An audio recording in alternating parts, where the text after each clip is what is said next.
It is one of the prettiest and most popular places to put a boat in Rhode Island. So much so that Wickford Harbor has a 20-year waiting list to get one of its 275 town-issued moorings that carry a $150 annual permitting fee. For decades, though, there has been another option for boat owners wanting to bypass the 85-person waiting list. Anyone can come in for a price and rent a commercial mooring from one of the local marinas to secure a spot in Mill Cove, the most protected part of the inner harbor. For years, the town allocated 55 moorings split between two marinas for an annual cost of $250 each. In turn, each marina can charge as much as the market allows. The going rate averages $2,000 to $2,500 per season, depending on the size of the boat. And that's what Joanne Sunny Albanese did in 2014 and 2015, renting a mooring for her 32-foot Pacemaker powerboat from Northwick Marina.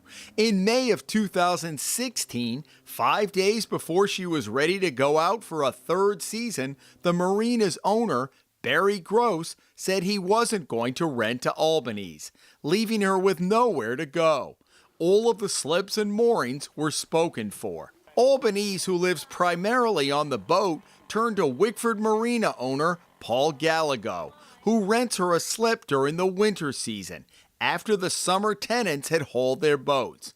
Gallego had a suggestion for Albanese. Paul told me about a federal anchorage that was right out here. He said, go drop an anchor out there for now. He says, you'll be right next to Barry's moorings, and you don't have to pay him a dime. She bought 2 anchors, had 2 experts help her set them, and waited. That set off a chain of events over the past year and a half that now involves the Army Corps of Engineers, the state's Coastal Resources Management Council, and the town, which last year passed an ordinance aimed directly at Albanese. It prohibits her from anchoring for more than 48 hours, with a fine of up to $500 a day, every day she's had her boat in the water this season. A municipal court judge found her guilty on 24 out of the first batch of tickets, but reduced the fine to $75 each, for a total of $1,800. But she still has more than 100 outstanding tickets and is appealing her original conviction to Superior Court.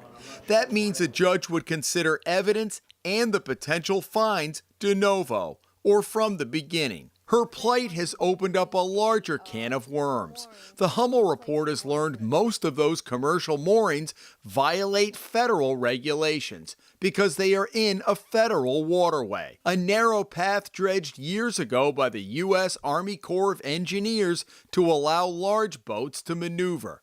The Corps' policy states that a federal waterway should be open to all on a first-come, first-served basis, and that no one should profit from a mooring. The Army Corps first ordered the commercial moorings removed in 1997, again in 2001, 2008, and 2010.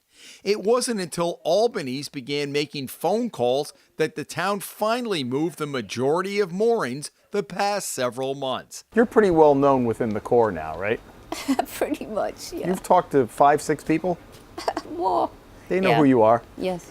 You had a federal project which was supposed to be governed by rules that the town had agreed on, where the rules were completely ignored. And the whole mooring area seems to have been run sort of like a private business. So why did Barry Gross kick Albanese off of her mooring? I called Barry and I asked him, why is it that you're not giving her the mooring? And he said, well, she says she's a troublemaker. He said she drinks. Well, she doesn't drink. I couldn't figure out any reason why they refused to give it to her. Albanese, who has had chronic health problems, says she can't drink. Gross sent a letter to the town council in January saying he'd gotten complaints about her. Nothing in the town's regulations prevent him from renting or not renting a commercial mooring to whoever he wants. He told us the same thing in a recent phone call. Albanese then tried unsuccessfully to have the town council restore her mooring. Councilmember Doreen Costa was on the losing end of the vote. There's a lot of people, including council members, that think she's off the wall, off the deep end, but she's not. And she's right. She's brought a lot of issues to light that the town had to address that we've now addressed. Ralph Mollis, who became town manager in February, got up to speed on the mooring problem quickly and has had many conversations with Albanese. We've done things this summer and fall that I don't think would have been done for years if Sonny didn't bring this to our attention. That's my opinion. The Army Corps of Engineers has no real bite behind its federal bark. It can't fine the town, only threaten not to do any work, like dredging, going forward. Mill Cove was last dredged in 1962 and still has plenty of depth, so that threat wasn't enough of an incentive to move the commercial moorings more quickly. The town's current and former harbor master tell the Hummel report they had been moving the moorings by attrition, 2 or 3 a year as people gave them up. But CRMC, often the target of Albanese's impassioned phone calls and personal visits, finally said this summer that wasn't good enough.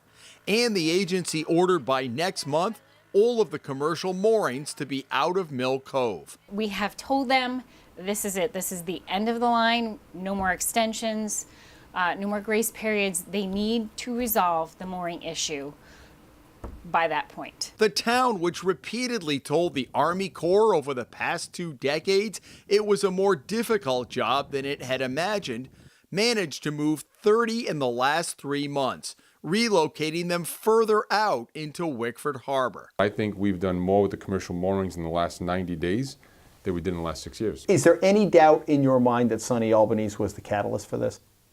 No doubt. No doubt in my mind. Albanese and Gallego both questioned the Harbor Commission's role in failing to force the removal of the commercial moorings. The chairwoman, Barbara Ray, and one of the marina owners, Eric Collins, have both been on the commission for 23 years. The problem with the Harbor Commission is cronyism. You've got the same people that have been there for 10, 15, 20 years, and you've got a town council that completely defers to the Harbor Commission. P08456, P08457, P08458. In the meantime, Albany spent much of her summer answering to the tickets that have piled up from the North Kingstown Police Department. She had no idea how much each ticket was until she went to court for the first time. I go to the arraignment, and the judge notified me it was $500 a ticket. And I guess. What'd you think? Well, I kind of hit the roof. It was like, $500 a ticket? Are you nuts? Are you people crazy? Do you view it as harassment in some ways? Oh, it's more than harassment. If I was her, I'd get a darn good attorney, and I've already told her that. It's more than harassment, it's personal. We asked Mollis why the barrage of tickets, and if her boat is a public safety hazard, why not tow it instead of the continued ticketing? If we tow the boat and we're going to put it in storage, she has nowhere to live. She probably has no financial resource to take it out of storage, because to get it out of storage, she has to pay all the tickets. Albanese has now appealed directly to the Army Corps of Engineers, asking for the agency to give her a mooring permit in the federal anchorage. While 2 council members and a state representative wrote in support of her petition, CRMC, the town, and the Harbor Commission adamantly oppose it. Then at that point, again, from a layman's point of view, it's the wild, wild west. I mean, at that point, I don't know how we control who gets what moorings. I don't know You what we think do it with the sets waiting a list. bad precedent? I think it goes beyond a bad precedent. I think it creates complete havoc in the waterway system. I'm not even sure if it's appropriate at that point for us to have the harbor division, the harbor master. I mean, at that point, it's the wild, wild west. The Corps tells us it has up to 120 days from September 29th to make a decision. If they had just given her that mooring, there would have been no trouble, and they would have been able to continue on just as they've been for the last 20 years without any question. Albanese has heard the same thing privately from some town officials. They thought it was going to blow over. up until 3 weeks ago. They said we thought this was going to blow over.